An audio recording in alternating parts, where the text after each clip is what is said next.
Greetings, my friends. I want to thank you all for subscribing. I want to thank all of my channel members for supporting me in this endeavor to save pop culture. And if you are not subscribed, please consider supporting this channel. We need you. Thank you. Greetings, my friends. I am Dictor Van Doomcock, the future ruler of Earth, and I'm here today to talk about the recently released trailer for Indiana Jones and the Dial of Destiny. To understand my critique of this trailer, you've got to understand the context of my comments and the troubled history of this massively revised project, so let me briefly give you a refresher on what's happened with this movie so far. Not only have I been a huge fan of Indiana Jones for most of my life, but in particular, I have a long history of involvement with his troubled production.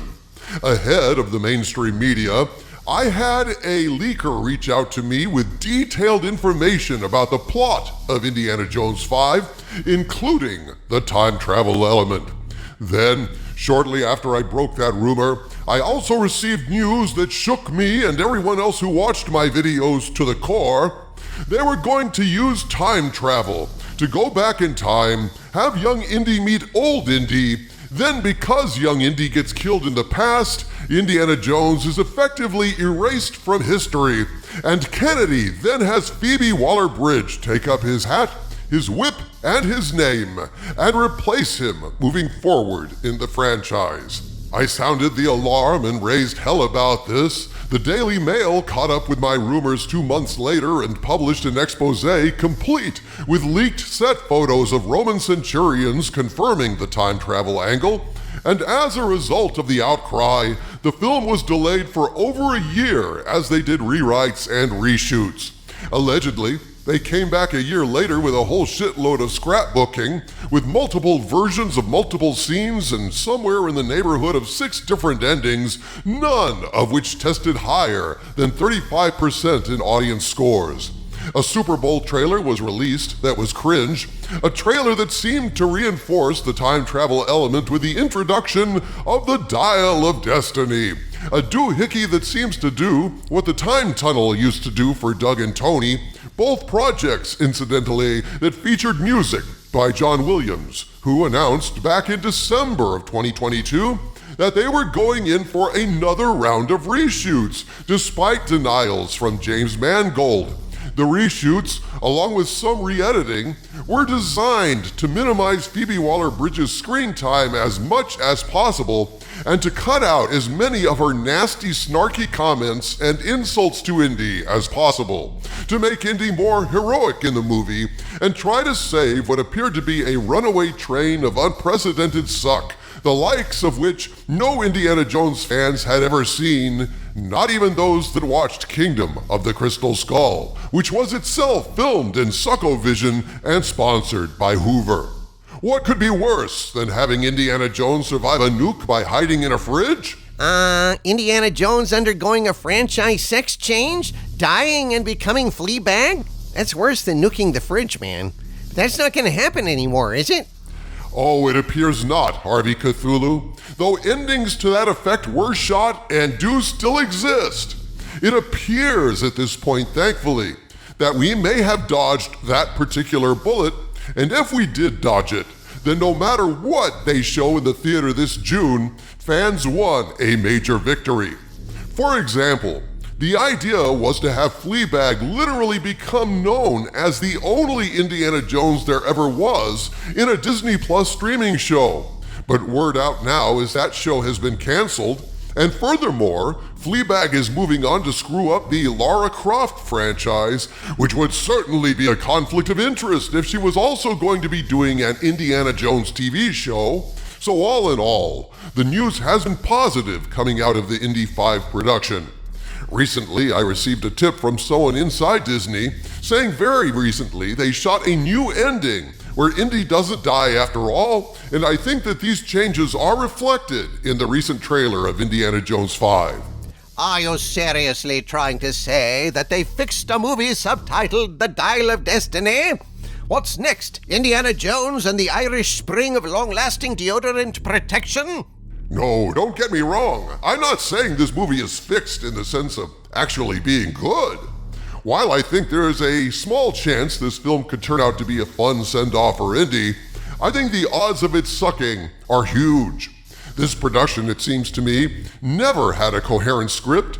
It's been scrapbooked and rewritten and re-edited to death with multiple mix-and-match endings over and over and over again, and that's no way to tell a story.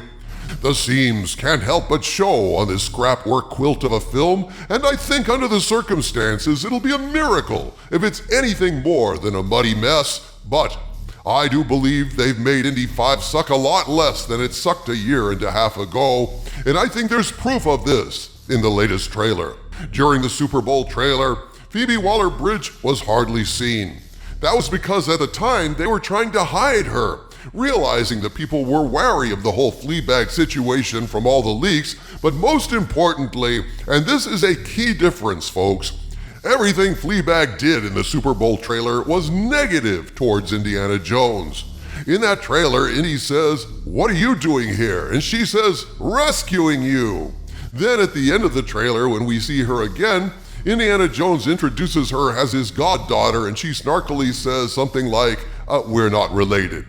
So we can see from even those very brief moments that Phoebe Waller-Bridge was towing the Kathleen Kennedy down with the patriarchy company line, belittling and showing up the hero, undermining him in his own movie, just like Solo was undermined in his.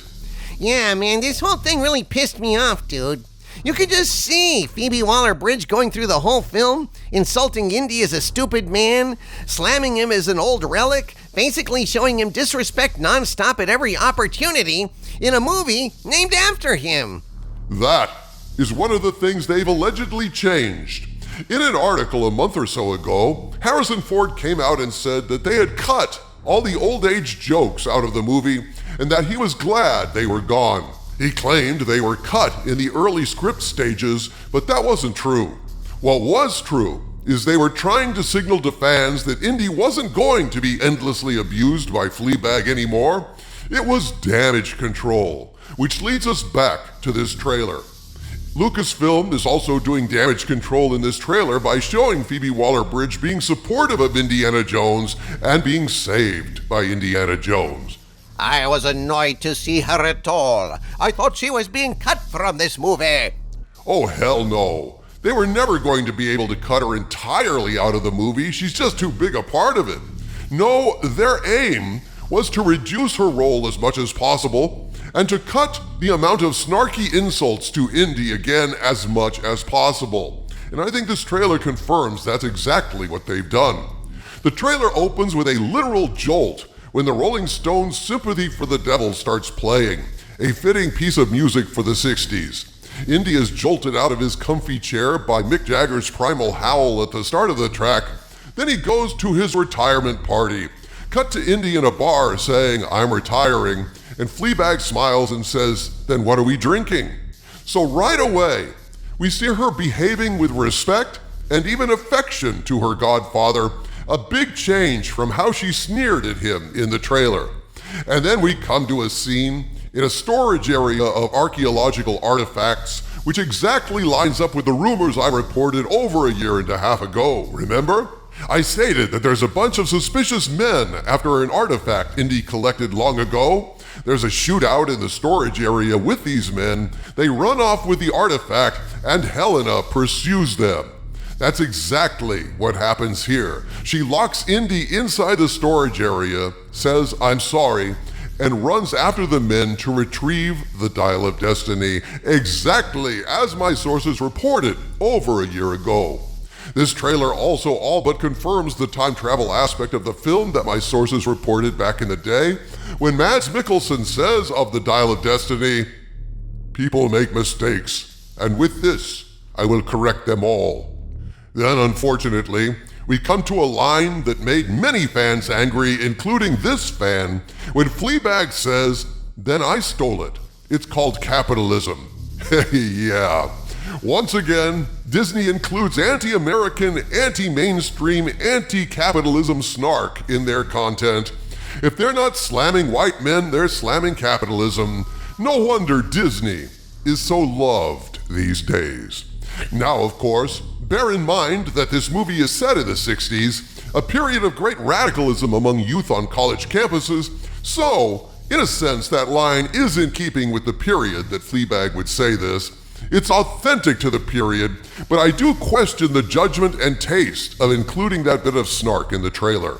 I note it, but will reserve judgment on how bad a development this is until I see the movie.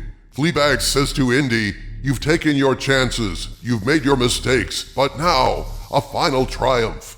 Again, a huge change from the Superbowl trailer, and an encouraging one. Sallah says, "Give 'em hell, Indiana Jones," and then we see shots of Indy doing just that in grand old style. This trailer shows nothing but Indiana Jones kicking ass and taking names, with no insults, no snark from Little Miss Junior Mint, and no matter what you think of this trailer, it represents a fundamental shift away from the lame and insulting Super Bowl trailer, illustrating that they have heard us, heard our complaints, and have been desperately making what changes they can to accommodate those concerns. Remember, the Super Bowl trailer featured an air of melancholy and regret, with Sallah talking about all the things he misses from the old days, and Indiana Jones replying, in a beaten down, defeated way, "Those days have come and gone." Well, there's none of that defeatist leftover Logan stuff in this new trailer, which hopefully means they've decided to lighten up on that old man Indy is tired crap in the larger movie. Obviously, you can't judge a movie by its trailer. You can only try to speculate about shifts in the filmmakers' attitudes from what they're showing us, and hope that those shifts are mirrored in the finished product.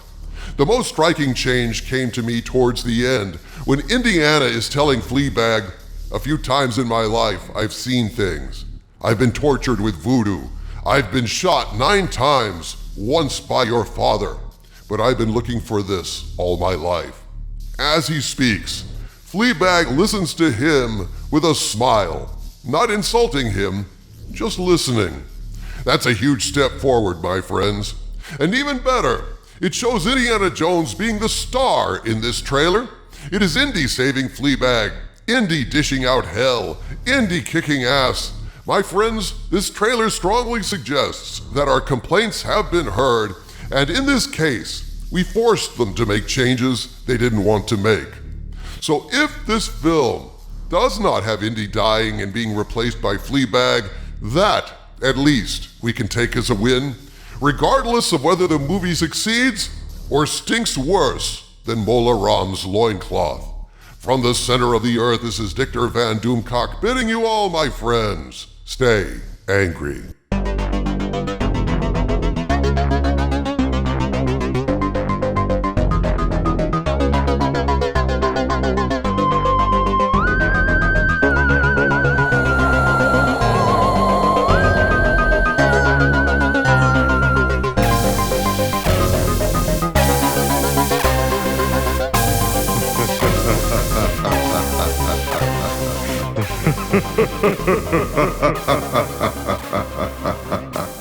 Ha ha ha ha ha ha.